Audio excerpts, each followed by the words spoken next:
Ja Līgo vakarā briem pa ūdeni, tad naudu atradīs pastāvās. Žēl gan, ka man nav pastavu. Varbūt kurpītēs arī varēs naudu atrast.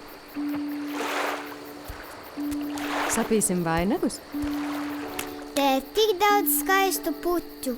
Līgo vakarā tās visas sauc par Jāņu zālēm. Vai tu zini, cik Jāņu zālēm jābūt vainagā? 3 Cik tas ir?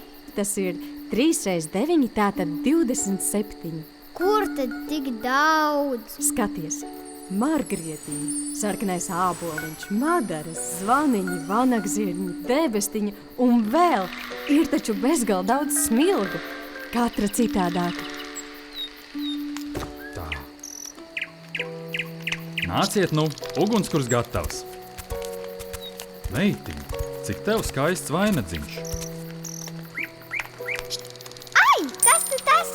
Skaties, mamma, kur pēc tiešām nauda atradās. Tiešām, manās kurpēs arī ir nauda. Tā ir 5 eiro banknota. Līdzīgi kā puķes, eiro banknotes ir atšķirīgās krāsās un lielumā. Tās ir eiro monētas. Paskaties, cik tās dažādas. Eiro ir daudzu Eiropas valstu nauda. Visu valstu eiro monētu vienu pusi ir kopīga. Savukārt monētu otru pusi katra valsts izveido pati. Pētīt šīs monētas ir aizraujoši. Redzi, šī ir Igaunijas eiro monēta. Uz tās ir redzama Igaunijas karte. Un šī? No kuras valsts ir šī monēta?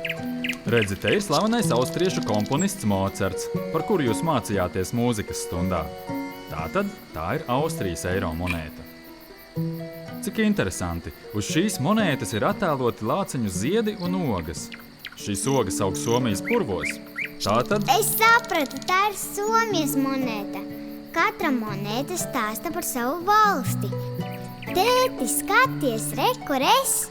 Lūk, šī ir Latvijas eiro monēta. Uz tās ir redzama tautu meita. Tiešām līdzīga tev, Justīna. Uz šīs Latvijas eiro centu monētas ir Latvijas lielā ģerboņa attēls, bet uz šīs Latvijas mazā ģerboņa attēls. Apbrīnojami! Eiro monētas ir kā ziedi pļavā, tik dažādas un interesantas, un ar tām var norēķināties jebkurā eirozonas valstī. Mamma, kas ir eirozona? Tas ir valstis, kuru nauda ir eiro. Ja ziedi vienkopus veido krāšņu vainagu, tad šīs valstis kopā veido eirozonu.